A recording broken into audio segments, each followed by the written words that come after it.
साहेब, काल पुण्यात रात्री उशिरा बैठक पार पडली आहे. दोन एनसीपी एकत्र येण्यासंदर्भात चाचपणी आणि निर्णयाच्या दिशेनेही वाटचाल सुरू आहे. काय आपलं मत? नाही, आमचं काहीच मत असण्याचं कारण नाही. तो राजकीय विषय कमी आणि कौटुंबिक जास्त आहे. आणि महायुती आणि महाविकास आघाडी या दोन्ही आघाड्यामध्ये दोन्ही राष्ट्रवादी काँग्रेस पक्ष असेल तर हा त्यांचा प्रश्न आहे. असं ह्याच्यावरती या क्षणी मी मत व्यक्त करणार नाही. भारतीय जनता पक्षाचा पराभव भारतीय जनता पक्षाबरोबर असलेल्या आघाडीतले लोक करायला इच्छुक असतील तर त्यांचं स्वागत केलं पाहिजे. भारतीय जनता पक्षाबरोबर सत्तेत असलेले लोक जर भारतीय जनता पक्षाचा पराभव करण्यासाठी आम्हाला मदत करत असतील तर त्याचं स्वागत केलं पाहिजे. असं वाटत नाही का तुम्हाला? ज्या पद्धतीचं राज्य या महाराष्ट्रात भाजपात चालवत आहे ते मी पाहिलं आहे का? गुंडागर्दी, दहशतवाद, यंत्रणेचा गैरवापर. महाराष्ट्राच्या कॅबिनेटमधील एक मंत्री भरत गोगावले यांचा मुलगा फरार आहे. त्याच्यावरती तुम्ही प्रश्न का विचारत नाही? फार गंभीर गोष्ट आहे. महाड नगरपालिकेच्या निवडणुकीत अटेम्प्ट टू मर्डर एका काँग्रेसच्या कार्यकर्त्याला ज्या पद्धतीनं त्यांच्यावर हल्ला केला ठार मारण्यासाठी आणि पोलीस यंत्रणा त्यांना मदत करत राहिली. हायकोर्टानं त्यांचा अटकपूर्व जामीनसुद्धा फेटाळला. म्हणजे प्रकरण गंभीर आहे ना.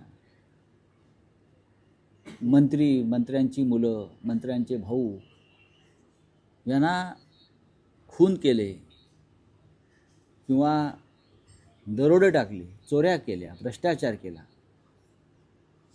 तर त्यांना काय गृहमंत्री देवेंद्र फडणवीस आणि राज्याच्या पोलीस महासंचालकांनी अभय दिलं आहे का? मंत्र्यांचा मुलगा फरार आहे आणि पोलिसांना सापडत नाही आणि त्याचा अँटिसिपेटरी बेल म्हणजे अटकपूर्व जामीन फेटाळला जातो तरी सापडत नाही. राज्याचा एक मंत्री बेपत्ता होतो. मी कोकाट्यांविषयी बोलतोय. ते काही वेळ 48 तास सापडत नाही. हे पोलीस आहे, ही पोलीस यंत्रणा आहे, ही भाजपची टोळी आहे खाकी वर्दीतली. कुठे गेला मंत्र्यांचा मुलगा? कायदा सुव्यवस्थेवर तुम्ही भाषणं देता ना विधानसभेत, विधिमंडळात. कोणालाही सोडणार नाही. मग मंत्र्यांची मुलं, मंत्र्यांचे भाऊ, मंत्र्यांचे बाप कसे सुटतात? साताऱ्यामधल्या ड्रगच्या कारखान्याचं काय झालं हे सांगतील का देवेंद्र फडणवीस? त्यातले खरे सूत्रधार कोण आहेत हे देवेंद्र फडणवीसांना माहिती आहे. पण संबंधित मंत्री हे देवेंद्र फडणवीस यांच्यासमोर गुडघ्यावर बसले जवळजवळ. आणि देवेंद्र फडणवीस यांनी या ड्रग्सच्या कारखान्याच्या सूत्रधारांना अभय दिलं. एकनाथ शिंदे यांच्याच भावाचा आहे नाही ते जागा, त्यांना माहीत नाही. मुंबई पोलीस दलातल्या एका माजी अधिकाऱ्याचाही तिकडे संबंध आहे त्या ड्रगच्या कारखान्याशी आणि तो शिंद्यांशी संबंधित आहे. नावं घेईन लवकरच. महाडमधल्या कॅबिनेट मंत्र्याचा मुलगा फरार आहे. तो कुठे आहे ते मी सांगतो पाहिजे तर पोलिसांना. काय चाललं या राज्यामध्ये? या युत्या आघाड्या होत असतील हो. म्हणून भारतीय जनता पक्षाचा सर्व पातळीवरती पराभव करण्यासाठी भारतीय जनता पक्षातले संबंधित लोक आम्हाला मदत करत असतील त्यामुळे त्याचं स्वागत करतो. राऊत साहेब, तुम्ही एक म्हणालात, एक महत्त्वाचा उल्लेख केला की या ड्रग्ज प्रकरणात मुंबई पोलीस दलातल्या एका माजी अधिकाऱ्याचा समावेश आहे आणि तो शिंद्यांशी संबंधित आहे. कोण हा अधिकारी आहे तुम्ही देतो ना. बघा, हे मी सांगण्यापेक्षा देवेंद्र फडणवीस गृहमंत्र्यांनी सांगावं. त्यांच्यापर्यंत सगळी माहिती आलेली आहे. काय लपवत आहेत, कोणाला पाठीशी घालत आहेत? एकनाथ शिंदेना, त्यांच्या मुलाला की त्यांच्या टोळीला? हे टोळ्या चालवत आहेत आणि अशा अनेक मार्गानं पैसे गोळा करून राजकारणामध्ये आणतात. महाराष्ट्राचं राजकारण देवेंद्र फडणवीस यांच्या नेतृत्वाखाली नशेबाज राजकारण झालेलं आहे. नशेबाज नशेच्या व्यापारातून आलेला पैसासुद्धा राजकारणात वापरला जातोय. प्रकरण थंड कसं पडलं? इतकं गंभीर प्रकरण छत्रपतींच्या भूमीमध्ये साताऱ्यात एक खतरनाक ड्रगचा कारखाना सापडतो. मुंबईचे पोलीस जाऊन त्याच्यावरती रेड टाकतात. साताऱ्याचे नाही, सातारच्या पोलीस अधीक्षकाने वाचवायचा प्रयत्न केला. मुंबईचे पोलीस जाऊन तिथे रेड करतात. मग त्या पोलिसांच्या तपासात अडथळे आणले जातात गृह खात्याकडून, उपमुख्यमंत्र्यांच्या यंत्रणेकडून, आणि हे प्रकरण हाताबाहेर जाते म्हटल्यावरती संबंधित मंत्री हे गृहमंत्र्यांच्या किंवा मुख्यमंत्र्यांच्या पायाशी जातात वाचवण्यासाठी, आणि प्रकरण थंड केलं जातं. राऊत साहेब, हा जो माजी पोलीस अधिकारी आहे हा मुंबई पोलीस दलातला आहे? नक्कीच बाहेरचा आहे? मुंबई पोलीस दलातला. सगळे तपशील तुम्ही कधी हा मिळवले? शिंद्यांचा फार जवळचा आहे. हा शिंद्यांचा अत्यंत जवळचा, शिंद्यांचा शार्प शूटर आहे तो. त्याचा संबंध आहे तिथे. हा नशेचा पैसा राजकारणात आणला जातो, लक्षात घ्या.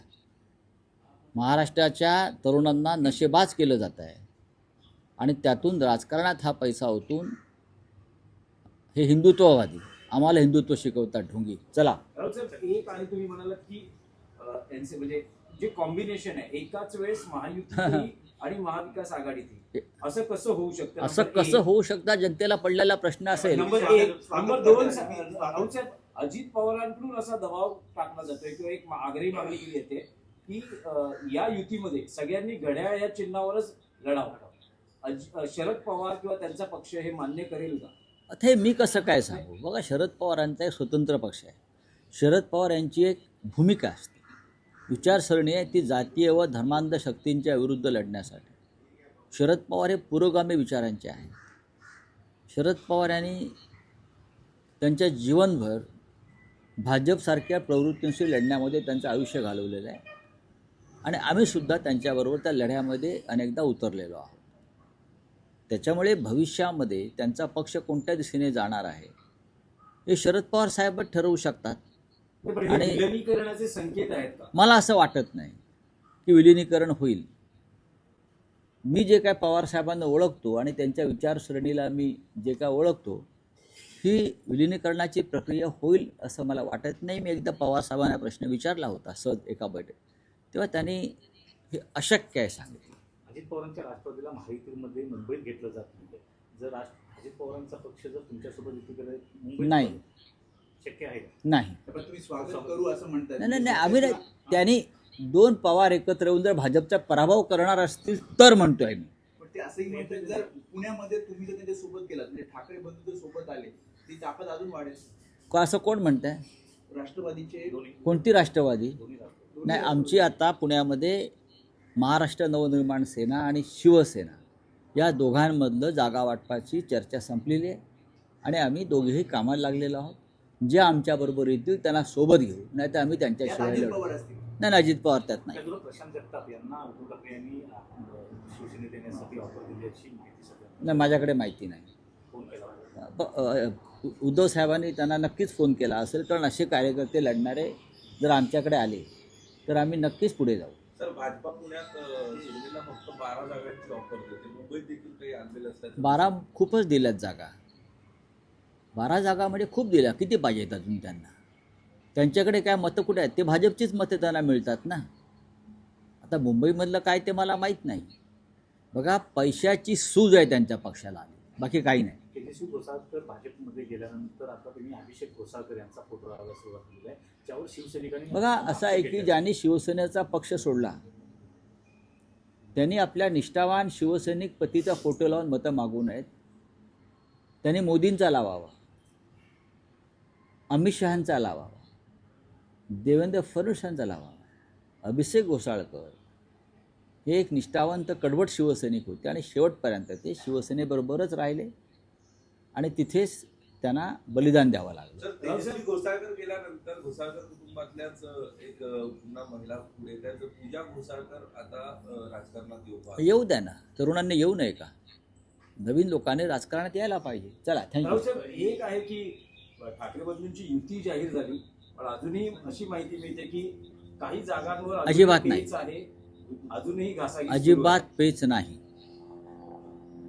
पेच हा शब्द चुकीचा आहे.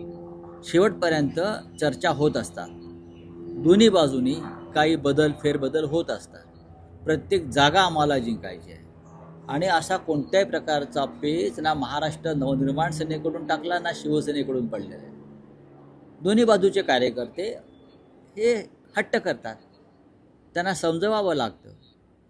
त्याचा दबाव नेत्यांवरती असतो, मग ते राजसाहेब ठाकरे असतील किंवा उद्धवजी ठाकरे असतील. कार्यकर्त्यांची समजूत ही प्रत्येक ठिकाणी काढावी लागते, युती असो अगर नसो. एकेका वॉर्डात एका पक्षाचे जेव्हा 10 इच्छुक असतात, एकाला उमेदवारी मिळते, तेव्हा 9 तो पेचच असतो ना, तोही पेच असतो. 26 तारीख आहे, 30 तारखेला अर्ज भरण्याची शेवटचा दिवस आहे. एबी फॉर्मचं वाटप सुरू झालंय. 26 तारीख आहे ना, आणि 30 तारीख, 4 दिवस फार भरपूर आहेत. एका दिवसात सगळा कार्यक्रम संपतो. आधी 2 दिवस निघून गेले, कोणी अर्ज भरलेले नाहीत. फार आपण पाहिलं असेल. होणार सगळं, तुम्ही काही चिंता करू नका. आज जयंत पाटील येत आहेत मातोश्री. येऊ द्या ना, चांगली गोष्ट आहे. अजूनही एनसीपीशी चर्चा चालू आहे. हो, होणार. शेवटच्या क्षणापर्यंत आज सुरू राहील. NCP बरोबर आमची आघाडी होईल.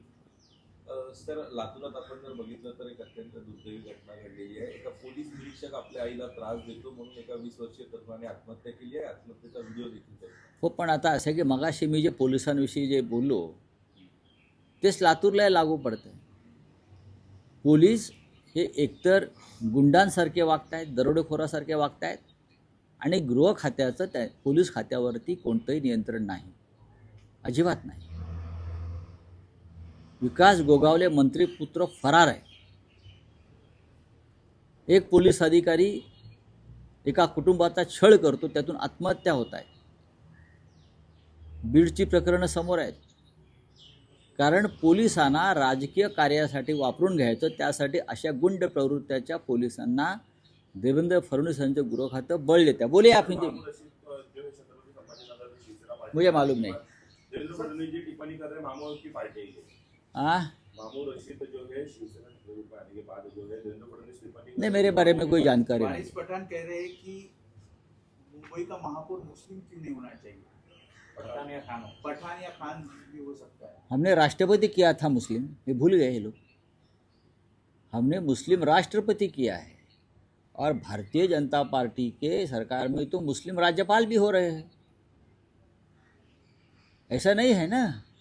हमने मुस्लिम राष्ट्रपति कितने देश में, कितने मुस्लिम राष्ट्रपति भाजपा ने भी किए हैं. डॉक्टर अब्दुल कलाम, जाकिर हुसैन, फखरुद्दीन अली अहमद, कितने मुस्लिम राष्ट्रपति किए. छोड़ दीजिए, चलिए. आता जोकासू STP या अत्याधुनिक जॅपनीज तंत्रज्ञानाने सुसज्ज, quick installation, energy efficient, noiseless blowers, low maintenance या आणि अशा वैशिष्ट्यांनी परिपूर्ण जोकासू STP तंत्रज्ञान प्रकल्प उभारणीपासून ते विक्री पश्चात समाधानकारक सेवा देणारी, भारताबरोबरच परदेशात देखील प्रकल्पांची यशस्वी उभारणी करणारी company Deccan water treatment private limited.